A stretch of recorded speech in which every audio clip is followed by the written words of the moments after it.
Okay, good morning, everyone. Good morning.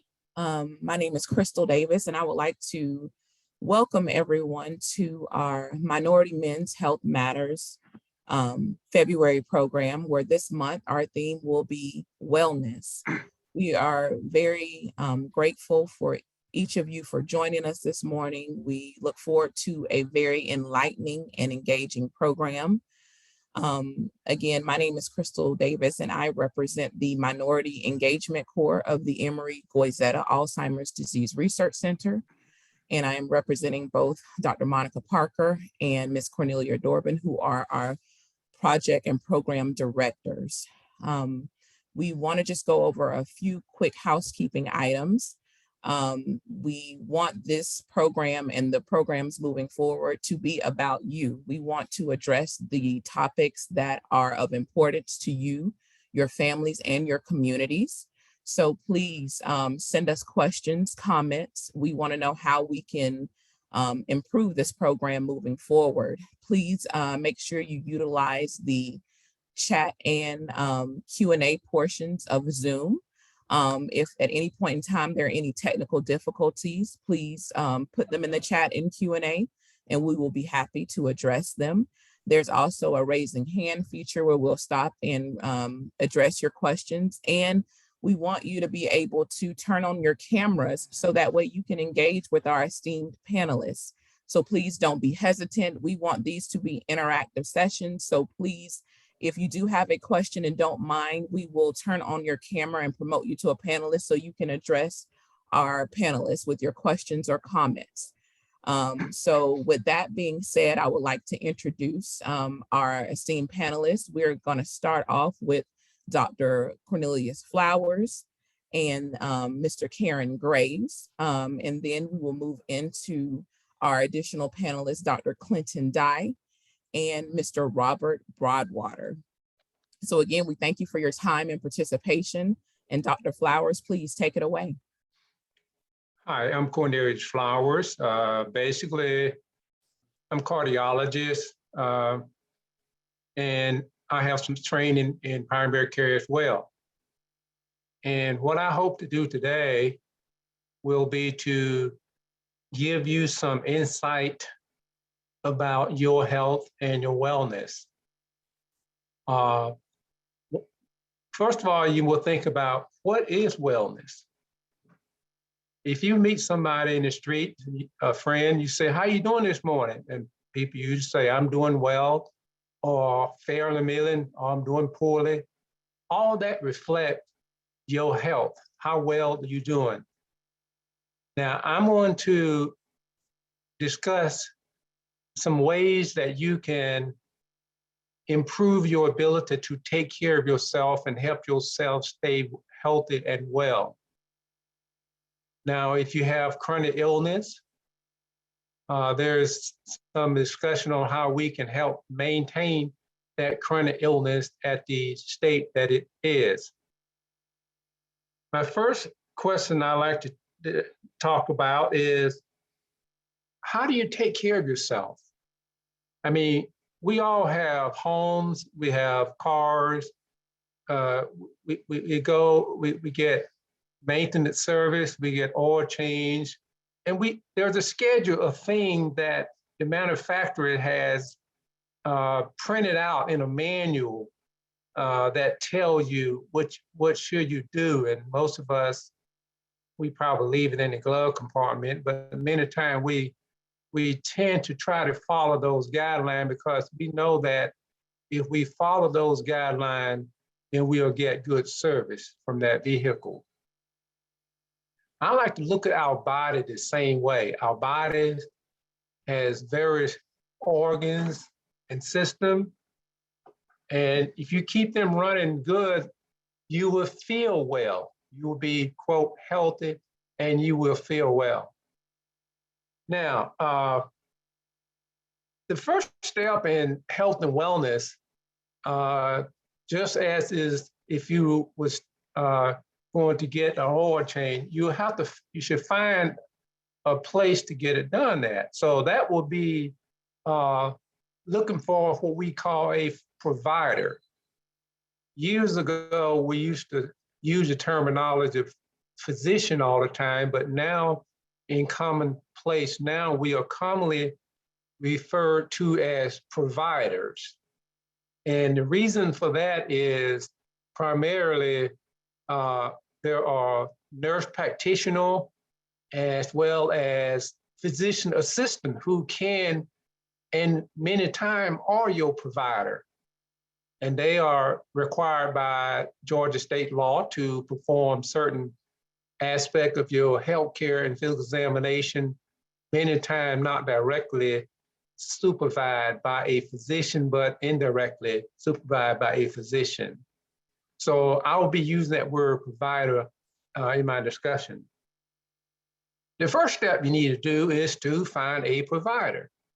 Now, when you find a provider, you know, you're dealing with insurance company. Some people not own insurance plans. So you have to have a method that you want to use. And I would recommend there are several ways of doing this. Number one, you can call your insurance company and say, I need a provider for primary care, or you can go on the internet. The internet will list the provider. And of course, you can see how far their office is from where you live. Of course, you can always talk to friends and neighbors. I think that's probably a good one there, to talk to friends and neighbors, because you can read about a physician and you can hear things about a physician, but if you talk to someone that you know and you trust, they can tell you things about a physician that you won't get from reading about it on a paper or on the internet. Things like, does he explain stuff very well? Does he listen to you when you talk to him? Or does he just rushes through and tell you what to take and send you on your way? So that would be a good way of help finding a provider, is by talking to friends or neighbor or relative about their provider and about how they care for them. Many times, patients seek other doctors for advice. And again, a physician can give you a good information about who's a good guy, but he or she won't definitely know all those other details. And often when I'm giving out providers to a patient, I usually say, I give them 4 or 5. Here's number 1, here's number 2, here's number 3. This is why I like him, this is why I like him. But you make your own choice based on what you know personally and hear about them, okay? And that's how it goes. Now, once you find a provider, you have to make sure, as mentioned, that they're on your plan, insurance plan, and then you make that appointment. Now, there are several ways of making a doctor appointment. Usually you can do it on you can do it on the internet, you can call the office. But when you make that appointment, you make sure that you choose the right doctor that fit your healthcare need. Let me explain. If you are a family with 3 to 4 kids, children, and you want your wife and yourself and perhaps the kids to go to the same physician or provider, then it will be wise to choose a primary care provider in family practice. Someone who treats from 2 years old to 150, to whatever age. If you didn't care and just wanted an internist, someone to treat adults, then you can choose an internist. So, and your kids or children will go to their own physician. Some people choose pediatrician for their children, others choose family physician. And if you're single, of course, adult, you choose the adult doctor. I mean, choose the internist. You wouldn't necessarily choose a family practitioner. And the biggest mistake to avoid is try not to choose a specialist. If you're having a special GI or pain in your chest and you don't have a primary, I think one of the primary things you need to try to do, first of all, to get the primary who can refer you. because oftentimes if you go into a specialist for your health care, they may not be focused on overall global health. It may be focused on your heart or your lung or your GI tract, and may neglect to deal with the prostate, that glucose that you need to know about because you now have diabetes. So that will help you in choosing who to see. Now, once you've seen a doctor, you're going in for an exam, and you need to be very careful on what you expect during the exam. There are two basic exams I want to talk to you about today that has been problematic in many doctors' offices. And that is the annual wellness exam or the annual wellness visit. I'm changing that to annual wellness visit. I will explain to you why I changed the annual wellness visit rather than the annual wellness exam in a minute. And there's the yearly physical examination. Now, in 2011, Medicare approved the annual wellness exam and this annual wellness visit to be covered by insurance, Medicare, 100%. So you go in your doctor's office, you go in, and the doctor do what he does, and and there's no pay. You don't pay a copay. When you finish, you don't owe anything. But what has happened that has been confused for many people is that when you go in for annual wellness visit, the doctor will ask you a number of questions about your health and wellness, and hopefully directed toward your specific demographic. In other words, if you was a lady, he would ask specific questions that would be addressed to women's health. If you were a man, there would be specific questions that would be definitely dedicated to men's health. Now, some of the things that will be done, you will be asked a number of questions. And questions like, for instance, it'd be the family history, be a medical history, surgery history, you ever had any surgery, and then there being a self-assessment that he would do based on his discussion with you. He would do like, the nurse probably give you a questionnaire before you get back to the doctor, which says things like, do you have any problem hearing? Do you sleep well at night? How are you generally feeling? Depressed? And those kind of things. And so the nurse will also get your weight, height, and body mass index. And then you go back to the doctor. And after all these questions, the doctor will make an assessment of what he thinks your overall wellness is, and he will discuss related topic with you.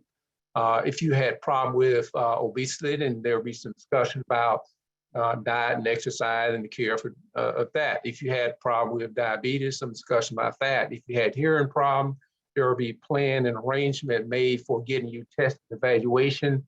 And important to know, do not go into an annual wellness visit and expect the doctor to examine you. Now we are talking about a yearly physical examination.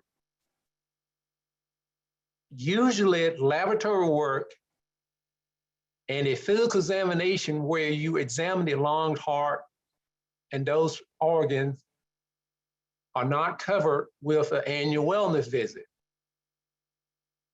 So if you're going to the doctor because you have a pain in your stomach that you want the doctor to address, then you don't want to schedule an annual wellness visit for that, because the doctor will not be addressing that issue, and you will be told probably you need to make another appointment so that we can discuss that problem. So if you go into the doctor and you have those specific issues, then you need to schedule a yearly physical examination.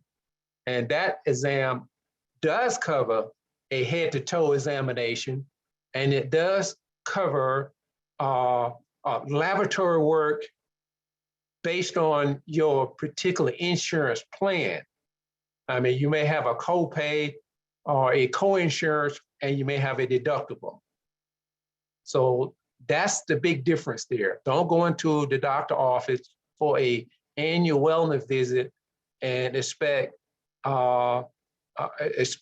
to be examined with a stethoscope and listen to your lungs and look at your feet and that kind of things. So that's the big difference.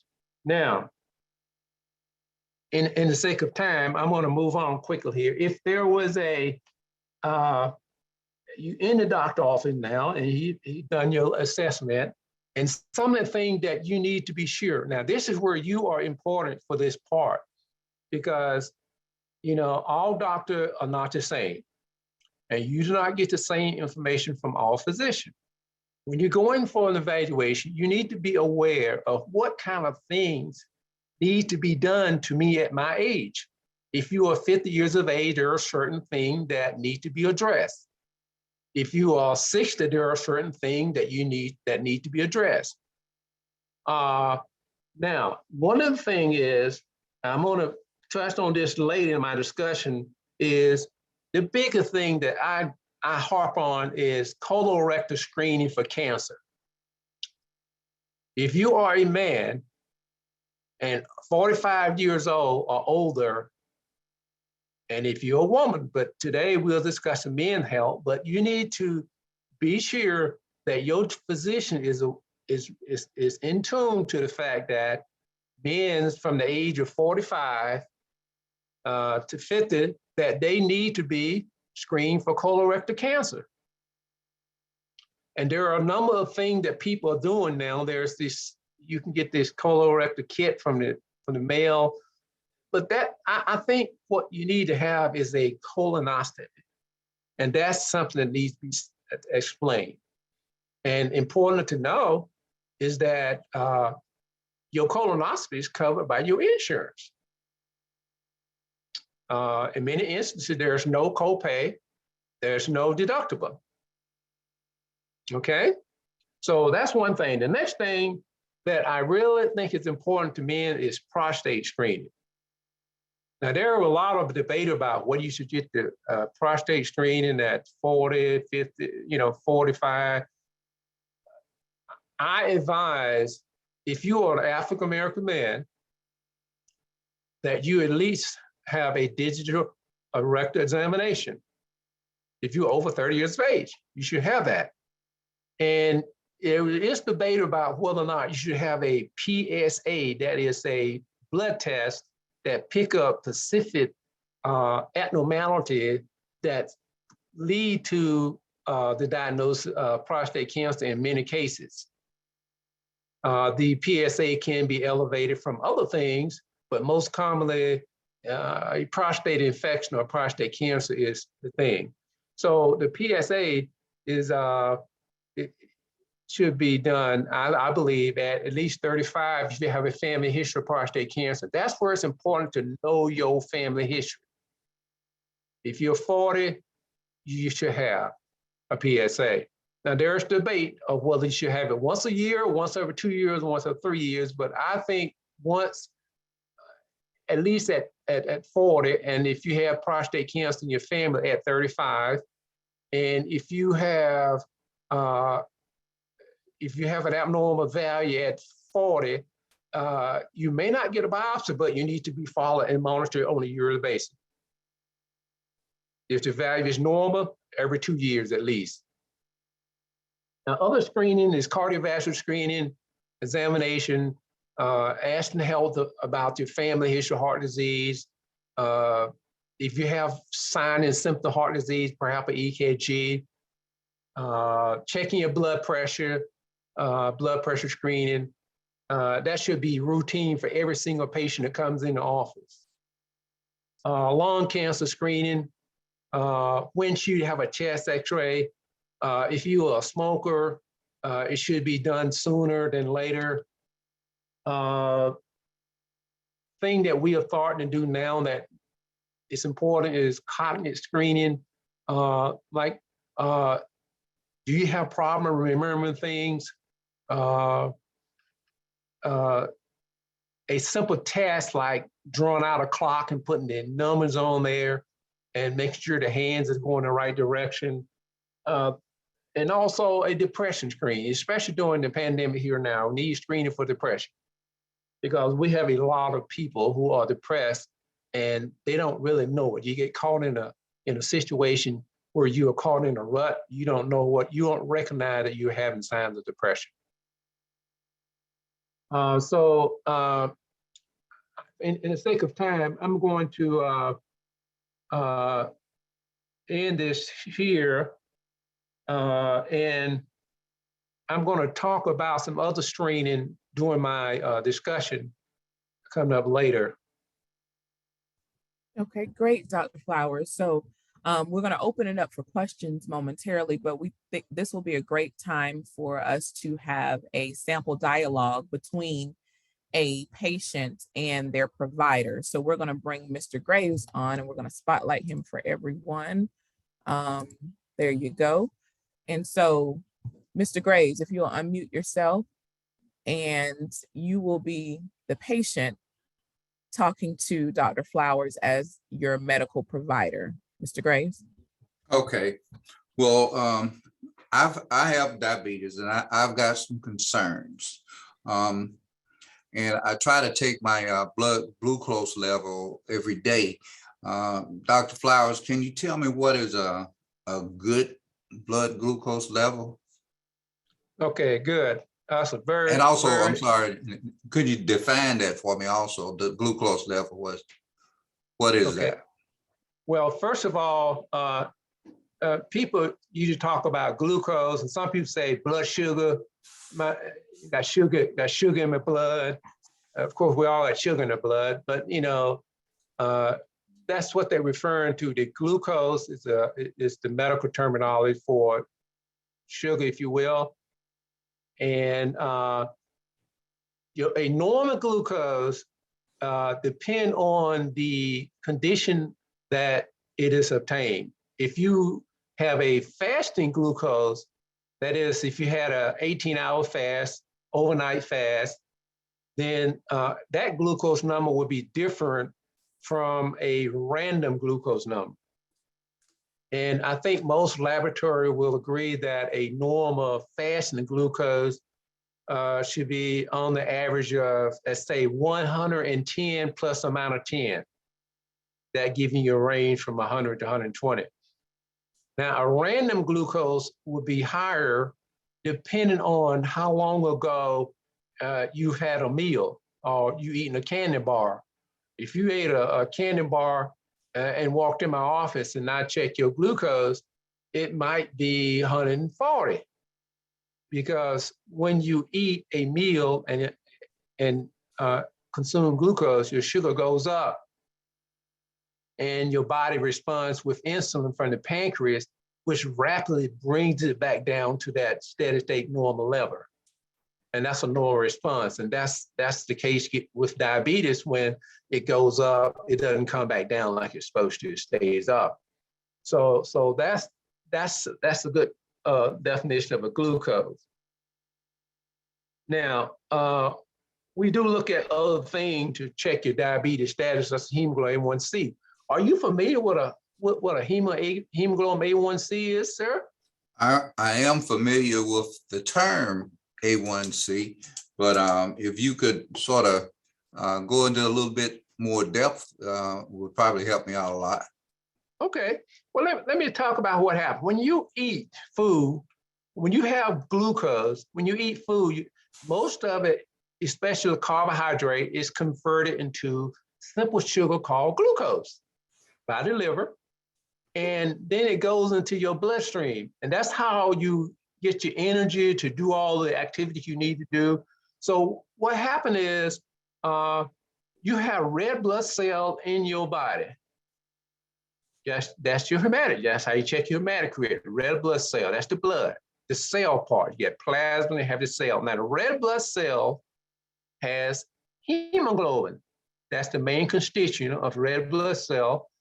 And that's what carries the oxygen around in your body and wherever it needs to be.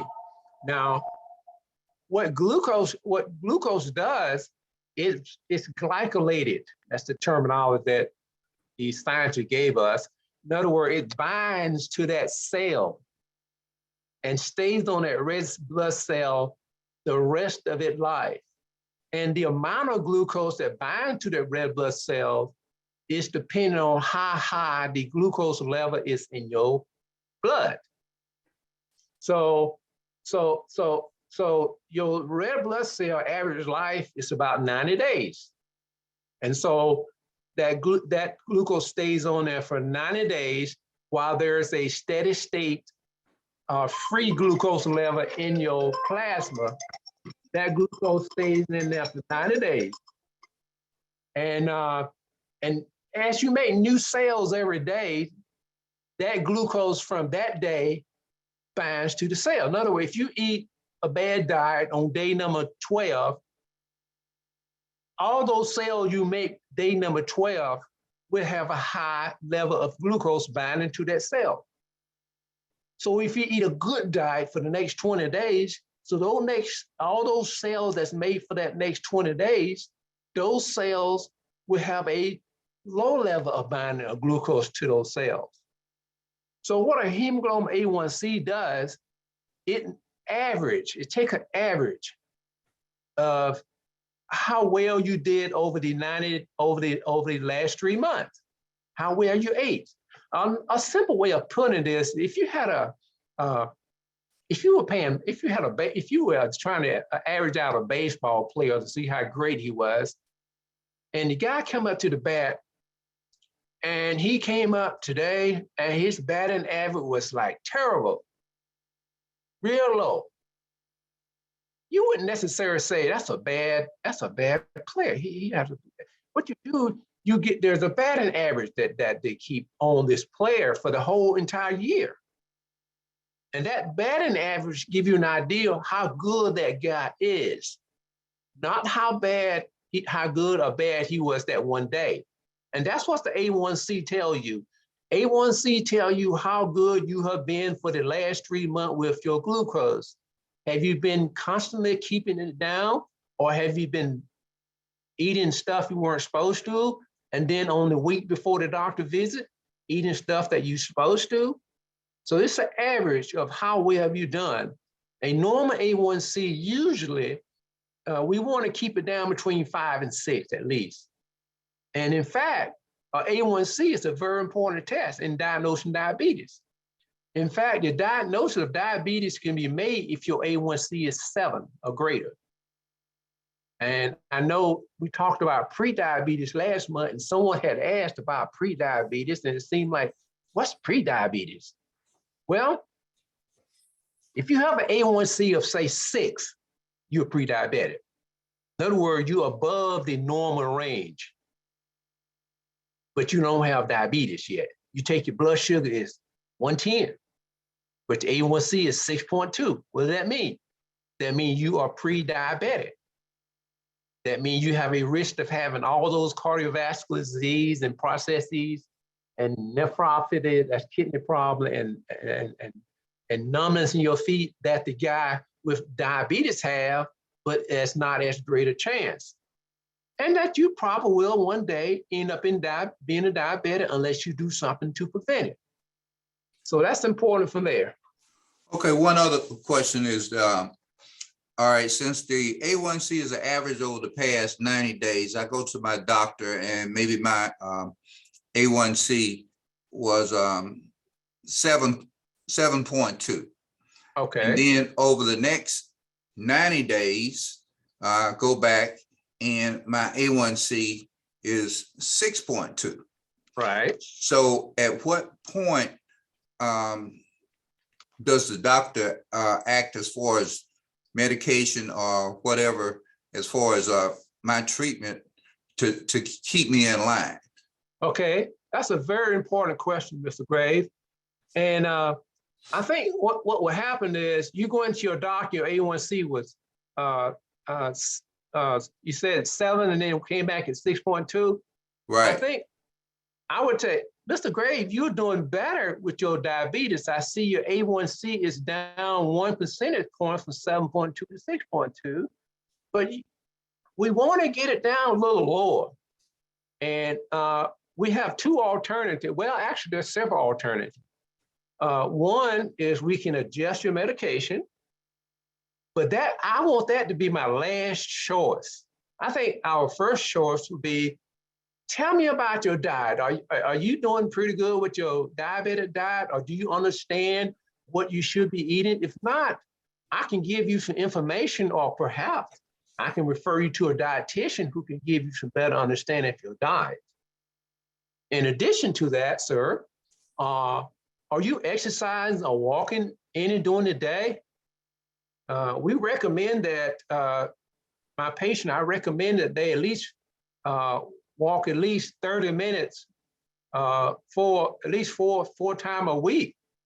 How are you doing with that? Are you doing well with that? Yeah, I actually have a routine for 5 days a week, and I walk about 50 minutes a day, about 3 miles. And so that's an effort to try to keep my weight as well as that A1C and blood glucose number down, and also try to watch what I eat as far as looking at the carbohydrates. Well, good. Well, it seemed like you are doing very well with your diet and with your exercise. What we're going to do, we probably, since you're almost down to where we want you, you're at 6.2, that's almost there. We'll let you work on that a little bit harder and see how you work with that, since you brought it down a whole point since your last visit. If they don't quite get down to 6.2, we might want to be making some adjustment on your medication. But you know, medication has side effects, they cost money. And let's try to work with this and see how it works. If it doesn't work, we can look at adjusting your medication, or perhaps getting you into a dietitian. You know, sometimes we think we're eating the right kind of food, and sometimes we find out that one item we've been having for supper is not the best thing to eat. Well, I really appreciate that. I think getting with a dietitian, because I really don't want to get on one of these diets where I'm eating food that I really don't like. You know, I want to see, well, you know, what foods that I normally eat that maybe I can just pull back on the portions, or even, you know, eliminate some. But I don't want to be in a situation where I'm eating food I really don't like and not enjoying my life. I think you're making a very good point, sir. I think many times the problem is not the type of food. Many times it's the amount that we eat, the portion size. And I think you hit the nail on the head. And I think working with the dietitian can help you substitute also some food that you might like that you didn't know that you could put in place of some of the things you're eating. So all this is important to prevent damage from diabetes. And most common one I'm looking at here is blindness and kidney failure and neuropathy. That's what's numbness in your feet. That's one of the biggest things that bother people, and vascular disease. Well, I appreciate you calling to have that discussion, sir, and we'll be talking with you on the next visit. Well, I appreciate it. Thank you. You're welcome. Thank you, Dr. Flowers and Mr. Graves, for that great scenario. And in the chat, I asked everyone to send in any questions, and we have Mr. Chris M. that has his hand raised. So Mr. Chris, I am promoting you to a panelist. So if you'll accept that invitation and come on screen if you have a question for either Dr. Flowers or Mr. Graves, you can ask it directly.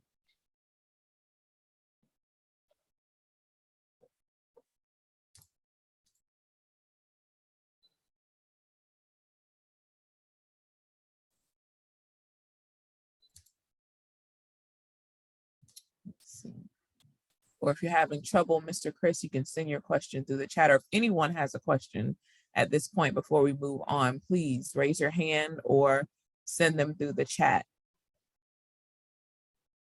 Yeah, we encourage question and discussion, because if you don't ask the question, we cannot tell you what you need to know. Absolutely.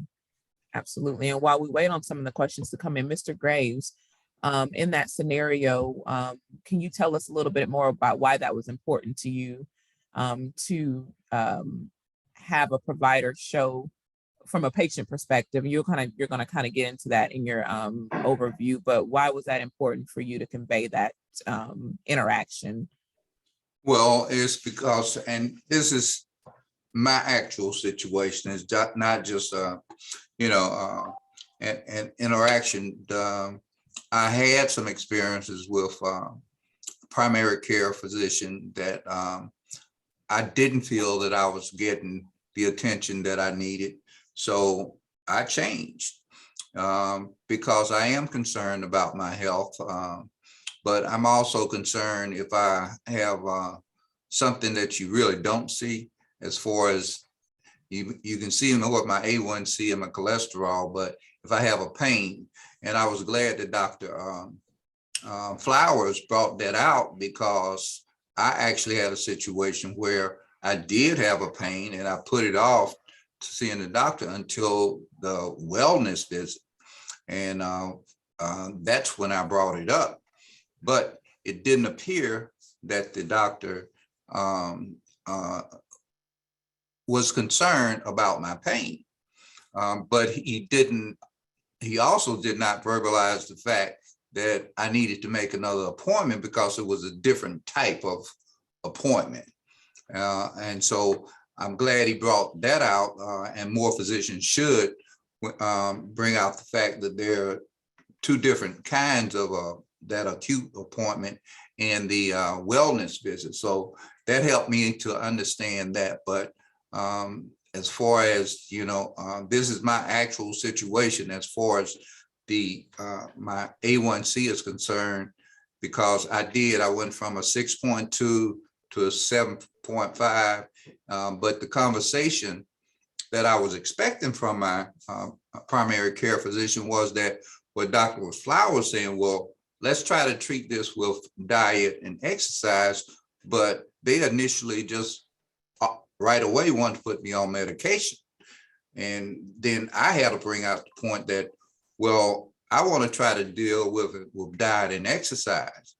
And in doing so, that's when I got my A1C back down to 6.2. So I'm not on any kind of medication as such right now, and I'm trying to stay away from it. But I want a doctor to express that, hey, let's try diet and exercise. Let's try the dietitian. Let's do all those other things, because I was explained that the go-to medication was metformin, and I know that there are side effects. And if you're a person that's active, then those side effects could actually affect you when you're in a position, maybe you're in an appointment or you're playing golf or whatever, which I love to play golf. But that's why it was important to me to try to bring this out, so that our men will know when you go to the doctor, you need to be interactive with the doctor, and not just the fact that a doctor says, well, we're going to put you on medication when there's another alternative. Mr. Graves, I think that was a great point you just brought out there. And that's it. That's all part of being prepared to visit your doctor for health and wellness, and also for yearly examination. You should know your medication that you're taking.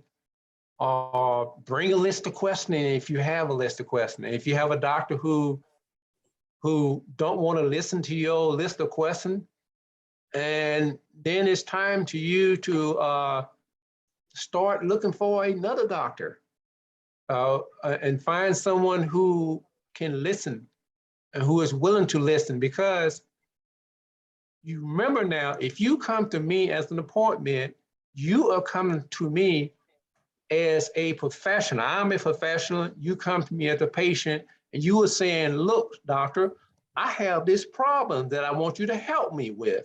And you notice I said help you with. And I think the right approach is for a partnership between the doctor and the patient in his wellness and taking care of his health. That's what it should be. It shouldn't be going into the doctor's office, doctor tell you what to do, and you leave, and you can't ask any questions. You should be allowed to ask questions about your health and evaluation. Should be, and the doctor have the right to say, well, sir, I don't know the answer to that question, but let me see, can I get a referral or get you to somebody who can help you? And I think that's one of the biggest mistakes that many times is made, is that not admitting that I don't know the exact answers to that question, but I do agree with your concern. Let's see, can we get somebody who can help you? You need somebody who's willing to listen to you. Thank you for that, gentlemen. And we have on the screen now Mr. Arthur Terry, our beloved Mr. Terry. Thank you for joining us. Do you have a question for? Good morning. Well, not a question, but a comment. I was going to make a comment, and if it's permissible. I chair the health committee at my church. And when we talk to groups, I emphasize that there are 3 numbers that men should always know, record, and be alerted about. And that's PSA, glucose, and blood pressure. And as has been said, when the doctor states that everything is all right,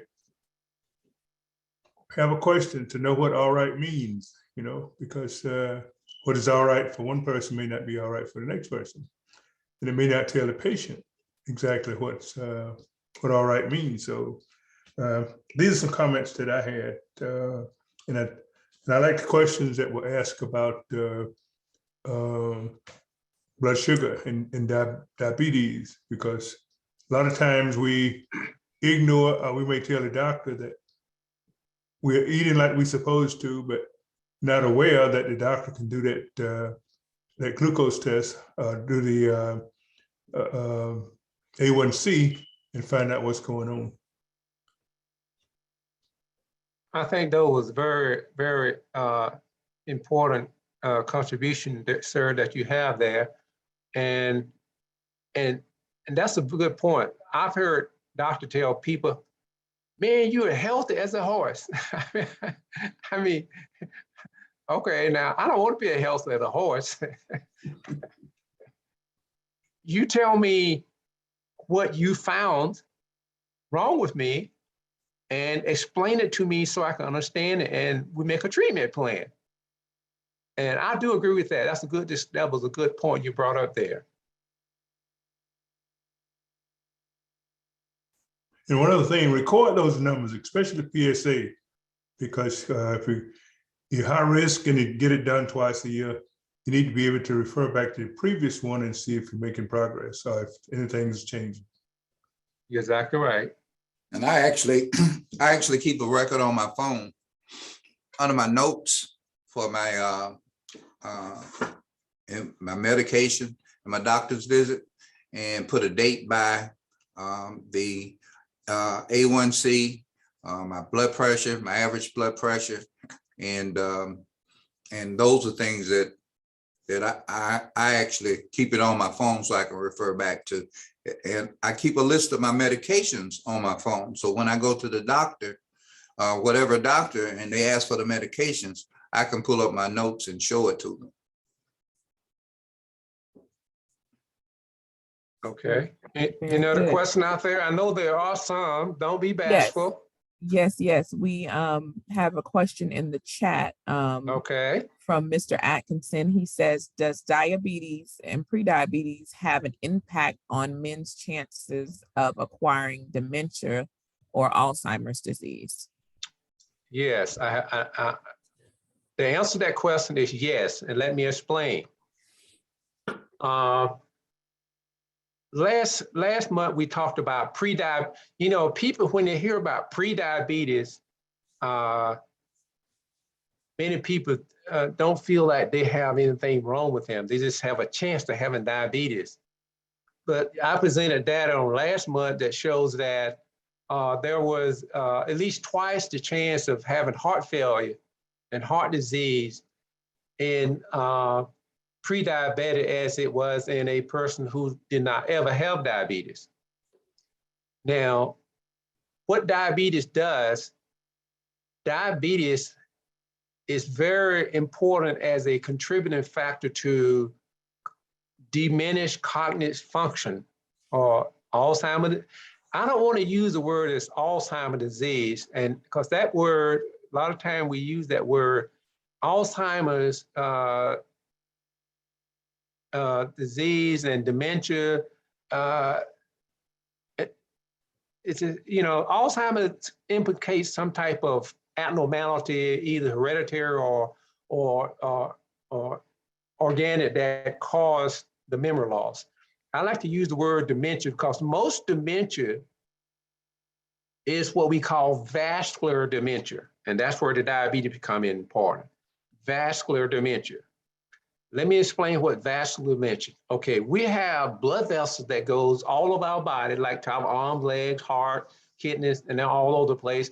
And we have blood vessels that goes to our brain. In fact, the head, about 15 to 20% of your total blood volume goes to your head. Have you ever noticed if you ever get an injury to your scalp or head, it bleeds a lot? There are a lot of blood vessels in your head and scalp. Of course, you need it up there because that's where the brains is. That's where the body. That's where it runs the rest of the body. So what happened is with diabetes, as well as with hypertension, and I think diabetes and hypertension are the leading cause of vascular disease.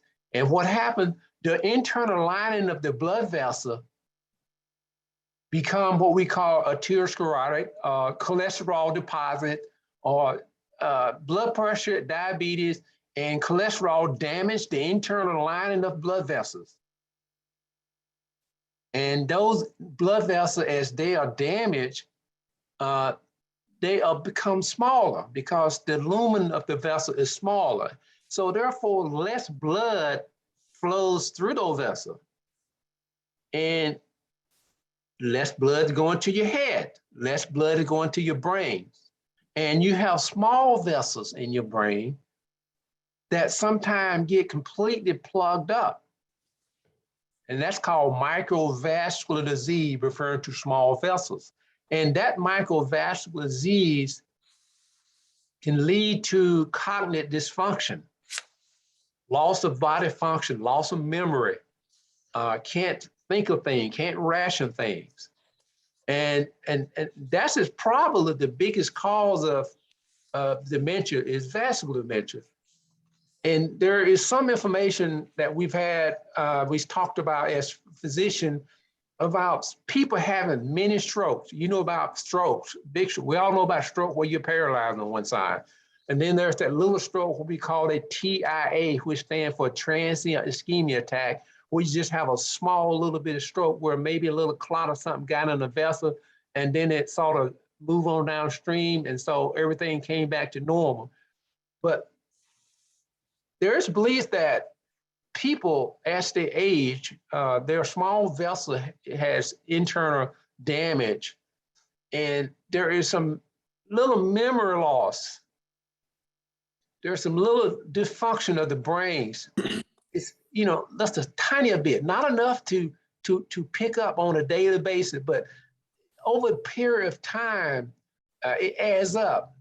You know about the football player who get knocked out and who get knocked down, and they take him out of the game and they assess him, all that kind of stuff, and they want to make you sit out for a week if you met certain criteria. That's because if you get one hit to the head and in 5 minutes you're up and you're okay, but you're not really okay. And if you get another hit in that same week, that adds on to the other hit, like 1%, 2%, it keep adding up. That's how vascular disease affects memory and causes dementia.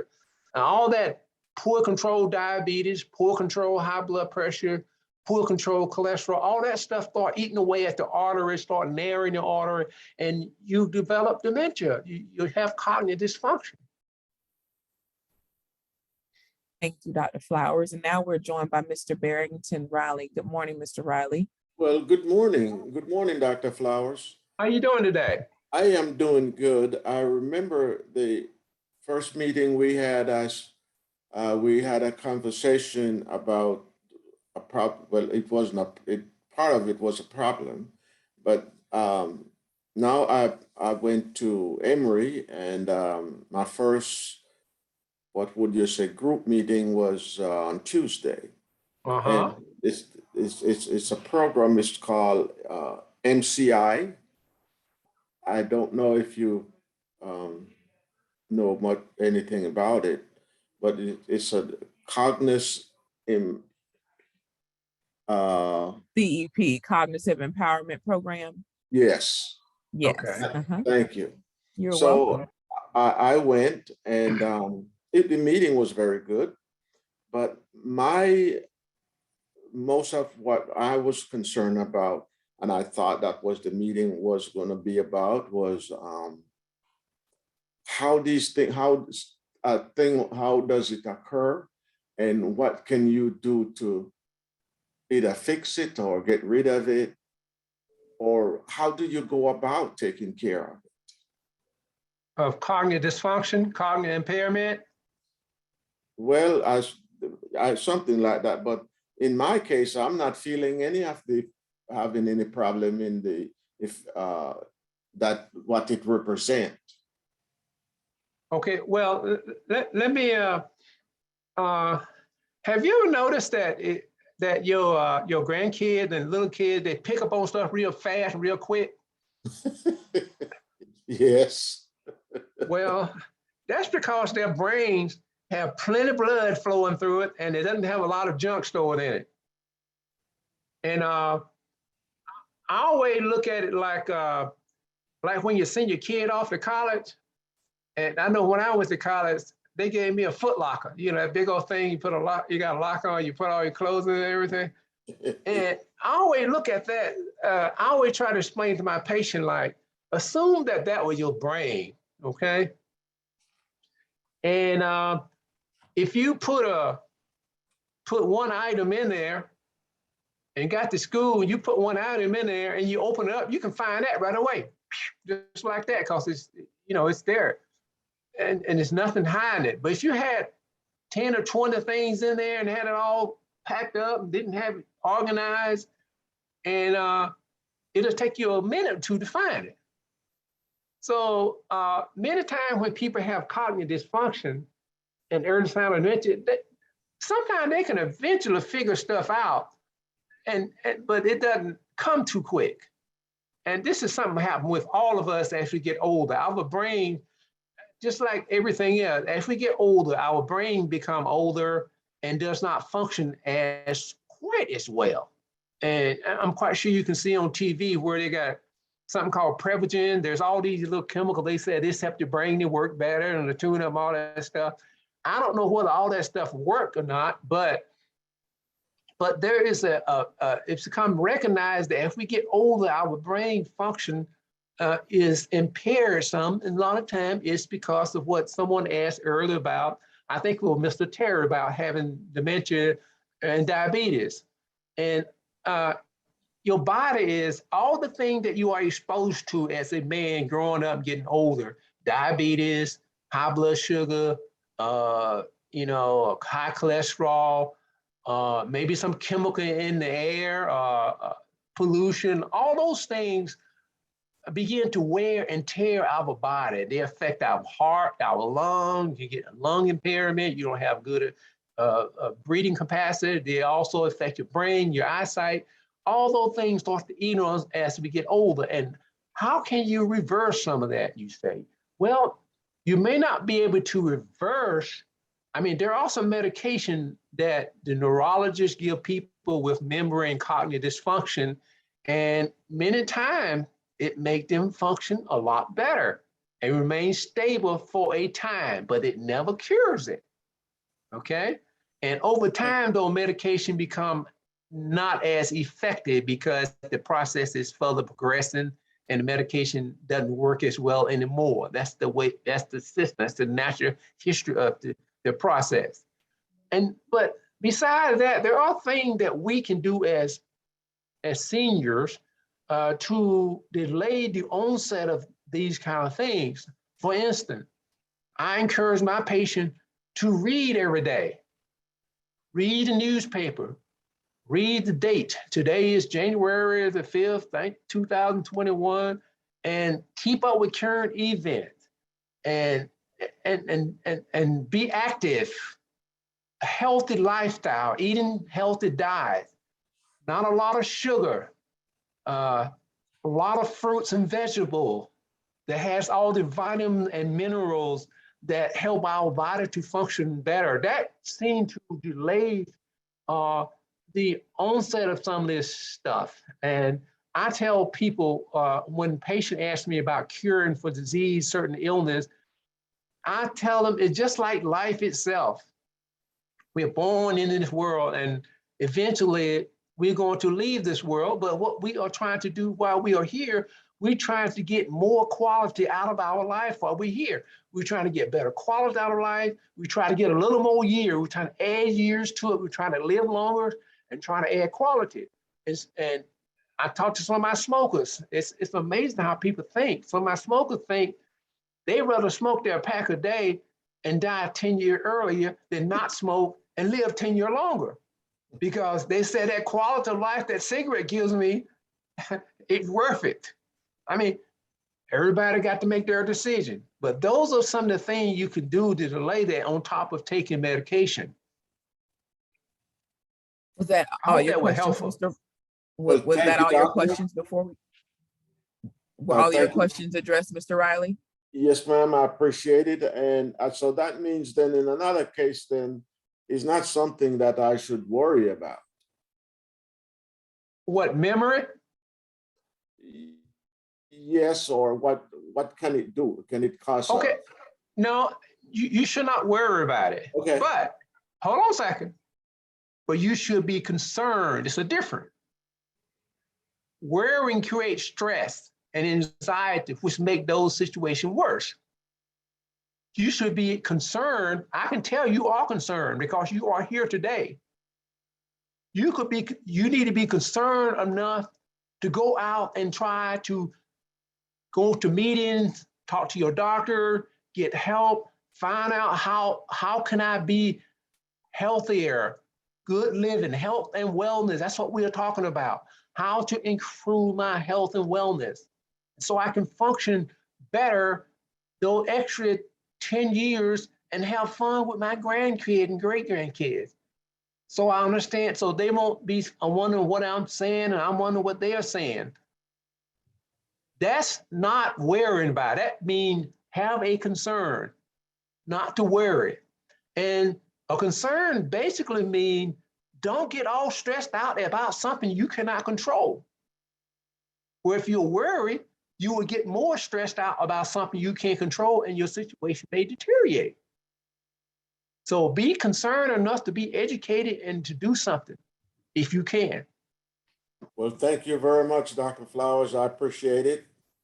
And I will just continue doing it. Thank you so much, Mr. Riley, for coming on and answering your question. We appreciate you. Thank you. And so we're going to move on to our next presenters, but Dr. Flowers, we have one more additional question. It's a twofold question. Someone wanted you to clarify what prediabetes was. And then in addition to that, how often, one more time, should men get their A1C checked and what number indicates prediabetes? Okay. It's amazing what you can find out on the internet. And when I gave my talk in January, I went on the internet and I looked up diabetes, pre-diabetes, A1C, and all that stuff. And the definition of pre-diabetes is a hemoglobin A1C of 6. That's what they gave. Now, what that means is that in short term, in common layman term, what that means is pre-diabetes mean that in the time of the span of the day, based on your diet and activity, your glucose may go up from 110, the normal level, to 130 to 140 and 150, and then it may go back down to 110 again at some point. And years ago, we used to call that glucose intolerance, and that was a bad word. Some of us doctors use bad word to get it over, to try to get a point to our patient, which leads to confusion. I think it was simple to say that your glucose does not stay in a normal range during the whole day. It sort of wax and wane during the day. And when it does that, that leads to development of diabetes in the future if you continue on the same pathway with diet and lack of exercise and lack of loss of weight. Okay, so that's pre-diet. Now diabetes, A1C is, if it goes 7, that's that you have diabetes. You get there, you have diabetes. I don't care if your glucose is 110 today, but you have diabetes, okay? And you should be treated as if you have diabetes. Now, let me explain, make it clear. When you go to a physician, when you mention treatment, people always think about a pill, like Mr. Graves just brought out earlier in his discussion. Treatment does not mean a pill. A treatment, diet and exercise is included in the treatment protocol, in the treatment plan. Diet and physical activity is included in that treatment plan. And many times we don't mention this, but I think someone's going to talk about psychological stress in the future, later on today. But psychological and physical stress can raise your glucose and your blood pressure and increase your chance of cardiovascular disease. So I think if you're dealing with a lot of stress, hey, figure out what it is and try to manage that stress. Now, back to the other one you mentioned, the PSA. Your laboratory has what it calls a normal range for a PSA. And usually it's less than something like about 3.5 to 4. But let's not get hung up on a number, because you have to understand where that number came from. If you did a study of, say, 1,000 people, and you just went out in the world, in the country somewhere, and did PSA on 1,000 people, and you had, let's say, 10 of them with a PSA above 5, and you bring them in, you check them out and do a biopsy. Well, a lot of them might end up having prostate cancer. Then if you go and biopsy all of them that had a PSA of 2 or less than 2 or 1, you would rarely ever find prostate cancer. I didn't say never. I said rarely, ever. I say that because a personal experience, I had a 35-year-old African-American man presenting to me about 10 years ago. And I think he was right on the head. He said, came in for a physical. He came in to get checked out, and he was having a little pain in his chest. He said, Doc, let me ask you a question. See, I'm a heart doctor. You were having pain in the chest. That's important. Your doctor need to pay attention to what you say. He said, Dr. Flower, let me ask you a question. I said, yes. He said, my brother had prostate cancer, and I want a PSA 35. So I didn't say, well, sir, you need to wait to get to 40 years of age. I didn't say that. I said, sir, we're going to do your PSA. And back then, insurance weren't like to cover for a PSA on a man unless he was 40. That's one thing that holds a lot of things back. And so we went ahead and did the PSA. And the PSA came back, right on the border, not really high, it's enough that you can pay attention to it. So I said, sir, since your brother had prostate cancer, we need to send you to a urology. He said, why? I'm not, it's not high. I said, no, this is human being, just go on in. And he went to the urology and he did have prostate cancer, 35. Okay. So we have learned now that African-American men, especially if you have a family history of prostate cancer, do have prostate cancer with a lower PSA. You don't have to be 5 or 6 or 7 or 8. And we also know that the younger the person is, the lower the PSA is going to be. As you get older, your prostate become larger around, you start having some problem. Men have problem with urination a little bit at night. And when you get to be 55 and 60, you may get up once or twice a night and urinate. That's the prostate, okay? And as the prostate volume become a little larger, the PSA tend to be a little larger. And now we have a test where you fractionate the PSA. In other words, you can separate the prostate PSA from bone PSA, from other PSA. And you can pick out, there's a ratio that you get that will say your ratio is in the range for having prostate cancer. Your ratio is low. You can have a PSA of 5. And if your ratio is real low, then your chance of having a prostate cancer is real low, and you would probably not get a prostate biopsy. And now, of course, we getting more fancy in medicine. Of course, your insurance has to prove it. Your urologist has to write it up right. You can do an MRI of the prostate gland. How about that? And you can pick up any little small nodule or thing that will be there. And that's something they do a lot of time when they want to do a prostate biopsy and they don't want to do like 10 different biopsies all over the place, which is maybe painful if you're not asleep. And, they can tone in and write exactly where to stick that needle to the biopsy. So there's a technology has helped us a lot. So how often do you need a PSA? If you have a family history of prostate cancer, then you need to get one every year, okay? If there's no family history and your first one was low or very good, then you can go 1 to 2. I mean, 2 years wouldn't be too far, but don't get lost in the shuffle. I personally get mine every year because I don't want to get in the thing of saying, did I get it last year? I just go ahead and get it once a year. And, most time the insurance will pay for it. Awesome. Thank you, Dr. Flowers. That was so informative. And I hope that everyone who is tuning in will agree. That was very insightful. We have about maybe 20 to 25 more minutes of programming. We're going to bring on, which is a great segue, to Dr. Clint Dye, who is our Minority Engagement Corps consultant, and he's a licensed clinical social worker by trade. He wears many hats. Dr. Dye, if you'll come on, I'm going to spotlight you for everyone, and you're going to kind of discuss for just a few minutes the psychological factors behind your health and well-being. Dr. Dye. Thank you very much. Get started. Dr. Flowers and the others have given great presentations.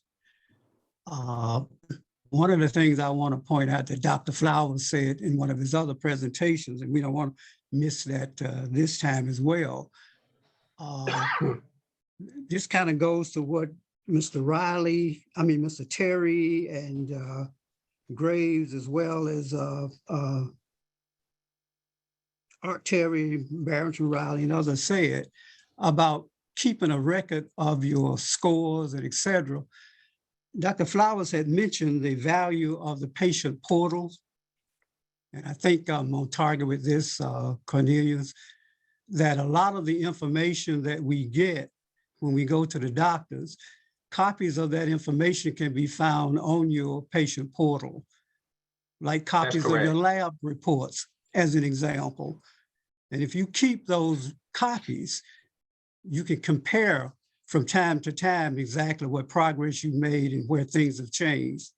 I think I'm right on that, right, Dr. Flowers? You are correct. You can go to the patient portal and follow your own health. Even if they don't have the patient portal, if you go to your doctor, you can request a copy of those lab reports, and they should provide them for you. And then you have your own record of what happens at each period of your treatment. That's what I do, at least. A lot of times I don't even know what's on there. Somebody has explained to me what it is, but I certainly can see where things have changed from time to time. Okay, very quickly, what I want to do, because we want to give our other presenter an opportunity to talk as well and get more dialogue from the group.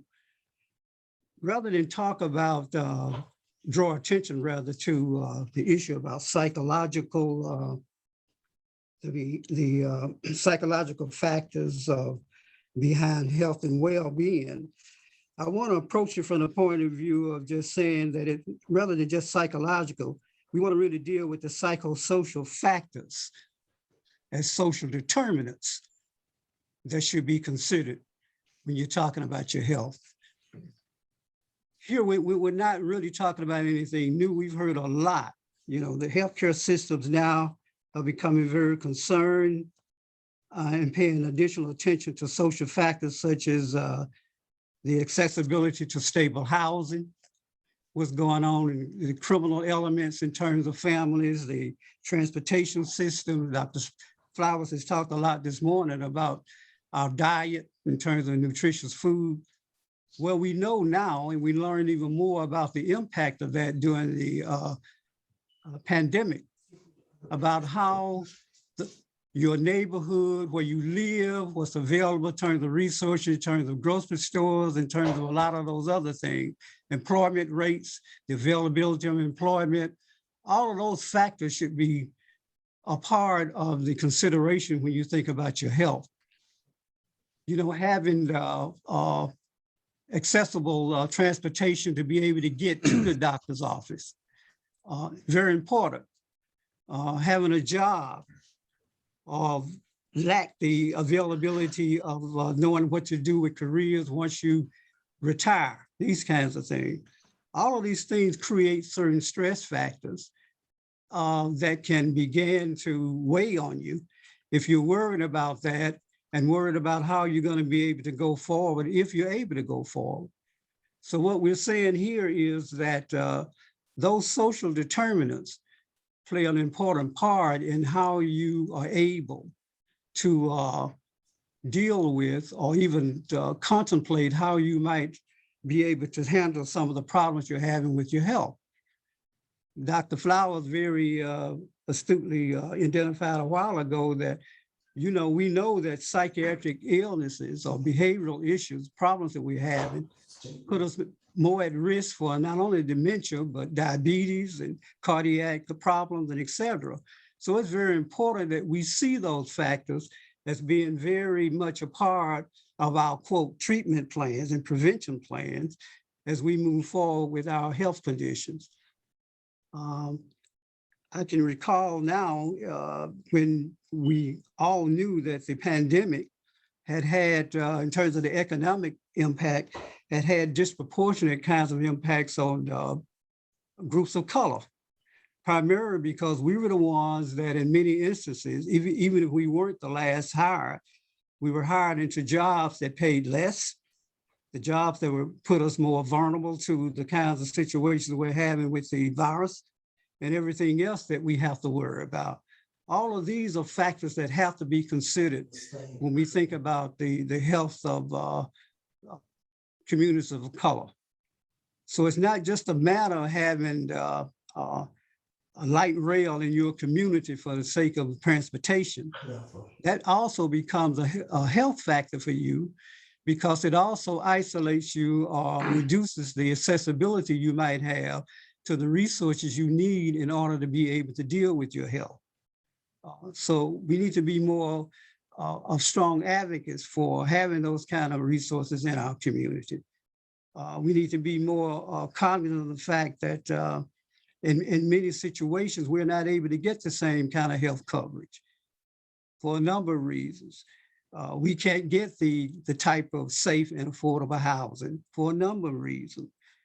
Those issues need to be addressed if we're truly going to have the kinds of accessibility and have a kind of a level playing field in order to be able to have the kind of experiences we need with our healthcare system.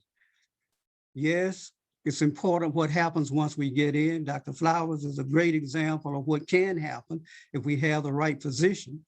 But we also need to have practitioners who know that there needs to be a multidisciplinary approach, that it's not all about the doctor, it's not all about the nurse, it's about them having, and I'll go do a little pushing for my profession, social workers, because social workers generally are the ones that have the closest contact with the kind of issues that I'm talking about.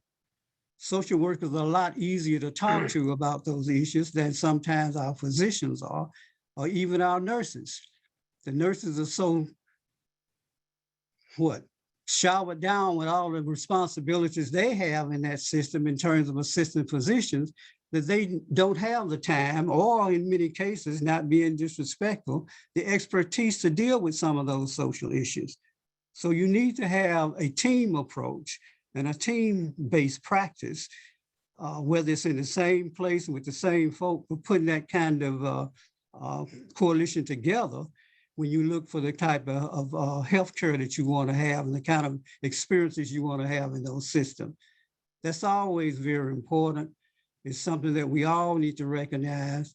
And until we get that kind of approach, we're not going to have the kind of comprehensive healthcare experience that we need in order to really begin to address the problems that our patients and our clients are having. That's really the thing I wanted to say mostly, because I want to kind of open it up for discussions from the others. But to make my point, I can recall two examples that happened fairly recently. One was, I don't know if any of you saw it, a coverage on Channel 5 on one of our local TV stations, where this dentist was talking about how the young woman that she was dealing with around her dental issues could never really adjust and be comfortable enough to go through with the treatment, even after getting to the dentist office. And what she found was she was so stressed out about some tax issues that related to the property taxes in Fulton County. And the dentist had to help her deal with that before she could settle down to be able to accept and follow through with the kind of dental procedures that she was trying to give her. That's an example of how things that we're dealing with outside of the care system could affect what happens in terms of the experience we have or don't have once we get to the doctor. That has to be a part of the consideration. Another is, fairly recently, we have the situation of the state recognizing the large increase in the suicidal rate among our emergency care workers, primarily focusing on the fire departments, the emergency response staff. And these individuals are having tremendous problems with suicide and with suicide threats in terms of the experiences they're having with their jobs.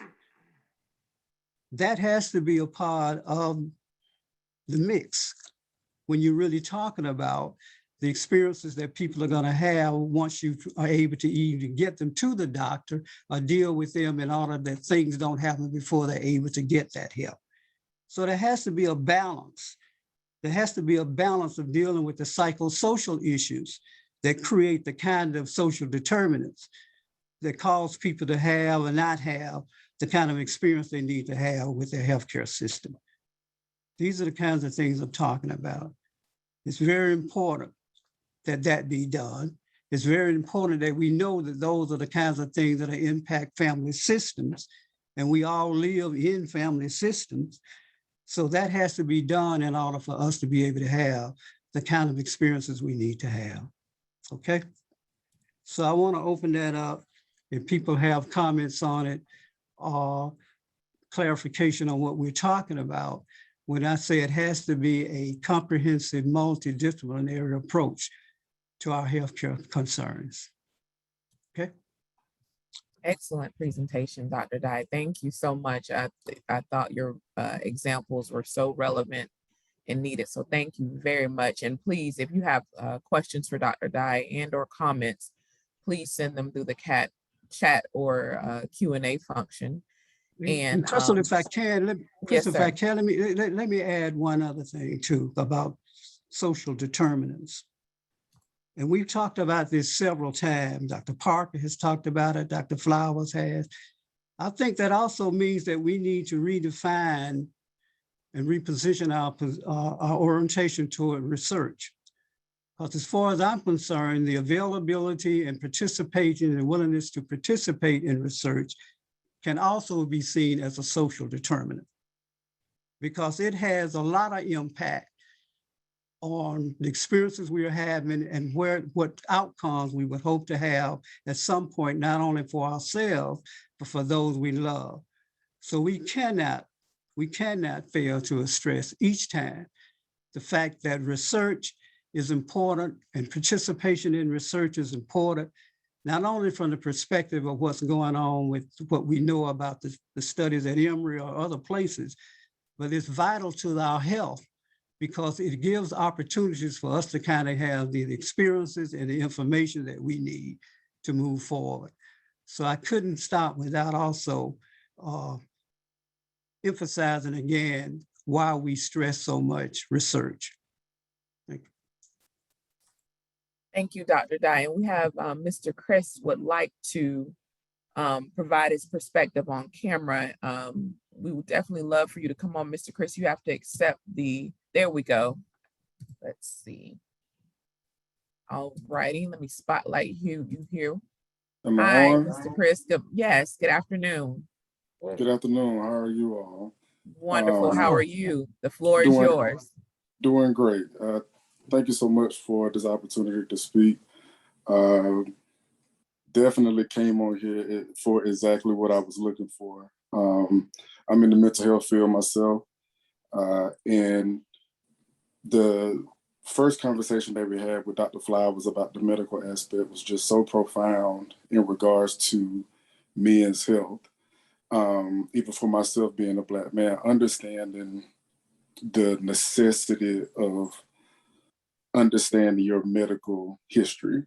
And then to have this aspect that you're referring to is how the mental, the psychosocial aspect is just so profound. It's just blowing away this presentation is because there is a barrier that is very present for Black individuals throughout this country, and it is very invasive, as you stated, in regards to how we are treating ourselves biologically. You know, what we're eating, you know, what we're not doing, you know, engaging in substances. So the piece I just wanted to just spotlight was just that. I just really appreciate that because it's just so necessary, and a lot of us are not in the know of it or aware of it. You know, I'm 31 years of age, and talking to a lot of my friends about these issues is they get the responses are kind of silenced, you know, because there's a lot of awareness that could be or not present in their social or environmental construct, you know, or even themselves. So sometimes the conversations in this regards get stifled. However, I'm just appreciative of this dialogue and what I'm hearing is because I know that I know for these things to be true for self. I see it like that. That's super. That's super. I mean, I know exactly what you're saying, and we all on the same page. Now, what we generally would like to have is let's talk some more ongoing about how we can begin to address this, because I think you're 100% right. There was a question from a Mr. Maxwell. I don't know if he's still on, Crystal, but you know, his point was how are we going to start helping Black men deal with the anger that a lot of times is there, and other emotions that we have that we don't share. that, we don't share it. And we're not going to do it in that first session. Right. Right. That's We're not not true. going to do it the first time. And so don't even expect it to. That's right. It's not, and we respect that it's not going to happen the first time. Right. It's an ongoing process. It's not a sprint, it's a marathon. So we're going to have to do that. But it's very, very, very important that that happens. It's very important. And it's not new. We years ago, I remember in the field of mental health, years ago, when we talked about the crime situation and why there was so much situation of black on black crime. Why were black men killing black men all the time? Well, one explanation was that the system at that time almost reinforced black men killing black men. Why? Because if a black man killed another black man, he generally could get off with it. But if he killed a white man, you knew what was going to happen. And that's discussed even today in terms of the differences in sentences and the difference in how it's viewed. And what we started getting then was what we call displaced aggression. A guy is on his job, his white supervisor kicks him around, terms of not giving him a fair shake. He can't say anything because if he does, he loses the job. So what does he do? He suppresses it, the anger. He takes it home. He walks in the house, and the minute his wife says something to him, he jumps all over her. Not because he's that angry with her, but because he's bringing what he couldn't do on the job to the house, Or before he gets home, a brother, crosses in front of him, in front of the car, and what does he do? He blows his brains out. So I'm saying that it's a lot deeper than we think it is. And it's a lot deeper than we think it is. It's a Dr. Oh my goodness, I can't think of his name right now, but he basically has a long, all his history is in cultural competency. He's talking about understanding cultural competency from a very defined perspective. And he has a chart where he speaks about African people, African Americans, how we go about understanding and engaging our thought process, even what that means. We are a connecting people. That's just who we are. We are a feeling people. That's how we come to our understanding. That's why we always say, you feel me? When we get done saying something, because we want you to understand what I'm saying so you can get what I'm trying to tell you. Exactly. So to bring that, when you talk about to doing and being who we are, we've gone to the point where we are that so much that it's been turned against us. It's been utilized against us because you just stated an example of an individual driving home, and let's just say another brother walking across the car just say something to him out of nowhere.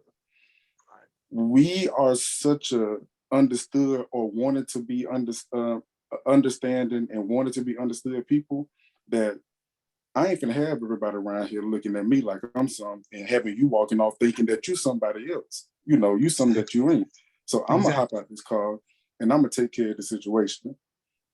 And at that point, it just gets so deep at what you have to do in order to investigate that as a Black man and find healing from that. Even for myself, I got to do investigations on who my father was. I lost my father at 9. So I got to find out who my father was.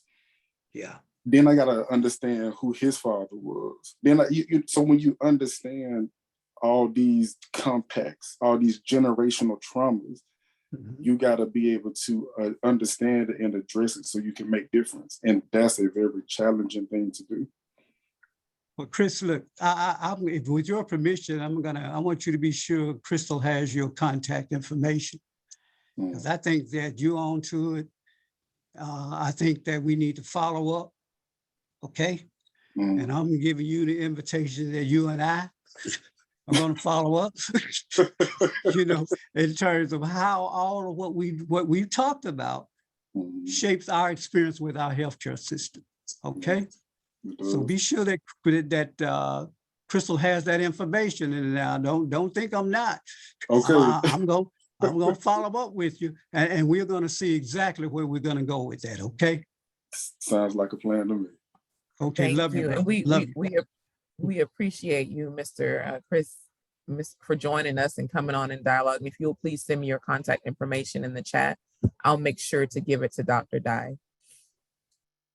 And last but definitely not least, we thank you all for again tuning in with us. We have about 10 or 15 more minutes of programming. I'll let you all know in the chat. We would like to bring on Mr. Robert Broadwater, who is going to take us home to discuss being an advocate for your health. Mr. Broadwater, welcome. Let's see, you're muted, I believe.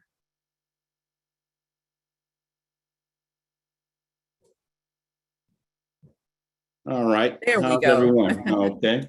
All right. I was sharing my screen here. All right. This is some good stuff today. Empowerment is what I think about when we talk about this subject, being an advocate for your health. And that's from coverage to care. So we need to make sure we understand that getting and having healthcare coverage is a smart decision and a big step in taking care of yourself and your future. But what's next?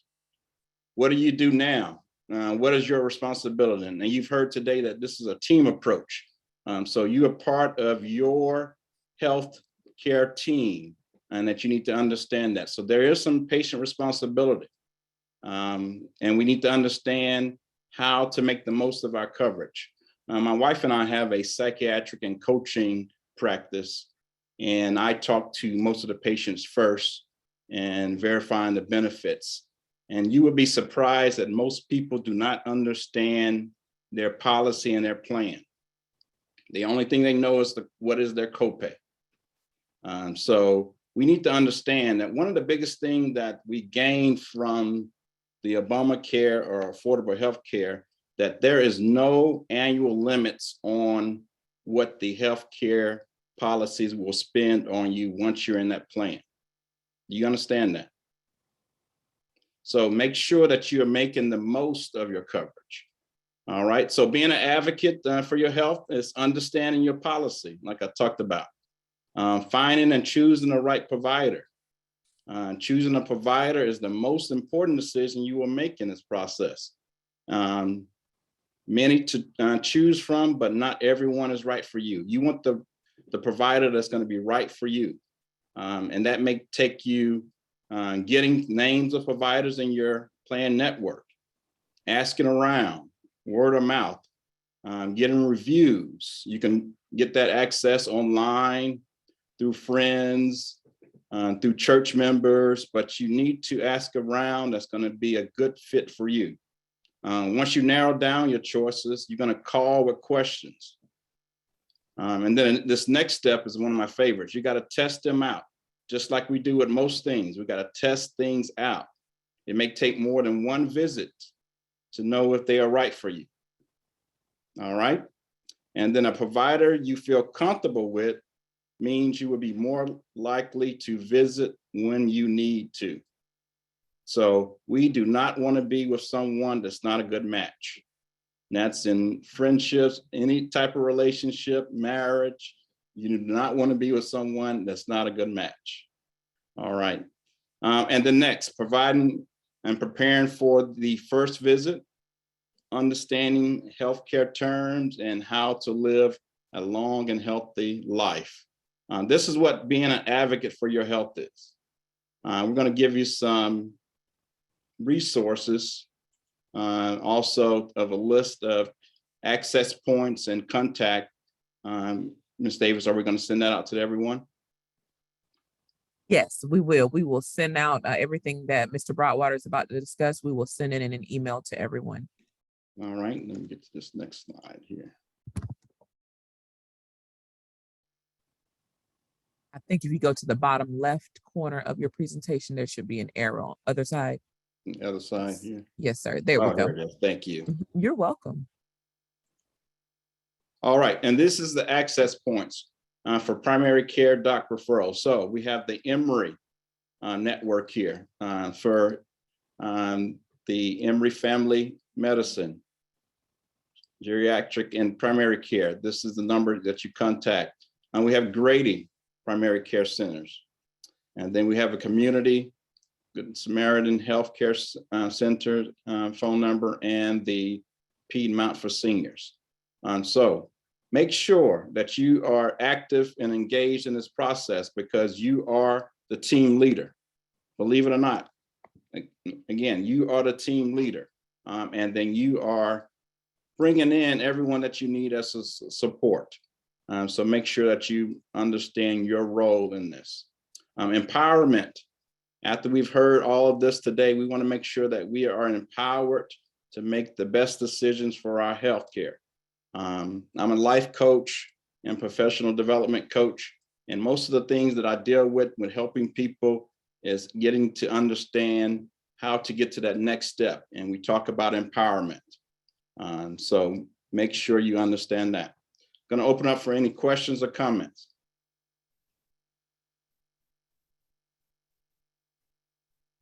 Anyone have a question for Mr. Broadwater? Thank you, Mr. Broadwater. This is very important because a lot of people don't know where to start. And we have to, as you said, be an advocate for our health and be empowered. We have someone in the chat that said, during this time of the pandemic, it is impossible to get to your doctors for a checkup. This is how I discovered early stages of prostate cancer and early treatment. My primary physician did not find it. My endocrinologist discovered the roads in my PSA. He instructed me to check in with the urologist. Okay, thank you for sharing that. Okay, so if that is the case, you can go back to your primary care and we need to make sure we get an assessment and we need to move on to someone else. We cannot wait for these appointments. So make sure if it's urgent, we need to have a sense of urgency to get in with someone else. Absolutely. And I'm going to spotlight all of our presenters today for any final comments that they would like to address today. I think this has been a fantastic program. And so, gentlemen, everyone has the floor. Any other final comments to the audience and the people who've joined? I just wanted to say, I want to go back to Dr. Dye in reference to research. I'm a part of the Emory Alzheimer's research at Emory. And the reason I got into it was because the majority of research that is done, there a lack of participation in Black males, which means that when all of the research that comes out, it's a result of the people that participate, which are mainly white. So we don't have our influence in the research. So as Black men, we should strive to try to get involved in this research to help our children and our grandchildren. And that Emory study for the Alzheimer's, there are many programs that we have, and Crystal will be able to share that with you. But I encourage all Black men to try to at least participate in some of this research. I've been doing it now for like 3 years. Doesn't take that long as far as that participation is concerned. And it's not invasive at all. Well, I think a lot of times in our life, fear, when you say doctor, the fear is like a blanket come over you, it covers you up because you started to think, what if? And fear and it grows in you. It stays there and it gets stronger every day. So most of the things that you would probably want to check or to know, you're afraid. And really, it's just like Dr. Dye said, it's nothing to it.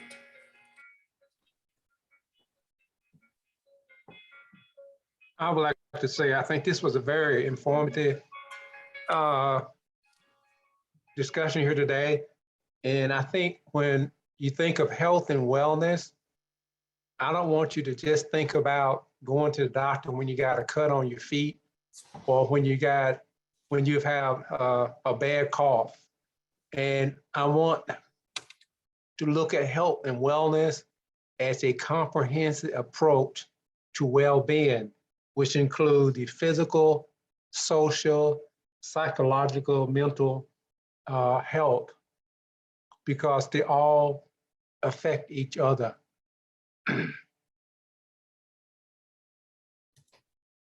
Thank you, Dr. Flowers, and thank you all, gentlemen. We again want to thank every participant who joined us today. This has been very enlightening. We thank you for your questions and your engagement and interactions, and we want to continue that moving forward. Our next session will be on the second Thursday of March, and that date is March the 10th, similar to today, February the 10th. Please be on the lookout for correspondence. We will have the marketing flyer and everything ready to go as soon as possible. Next month's tentative theme will be nutrition. So we hope to have a lot of interactive exercises and discussions about nutrition and better eating and exercising. So please join us then. And we appreciate your time today. Thank you all. Take care.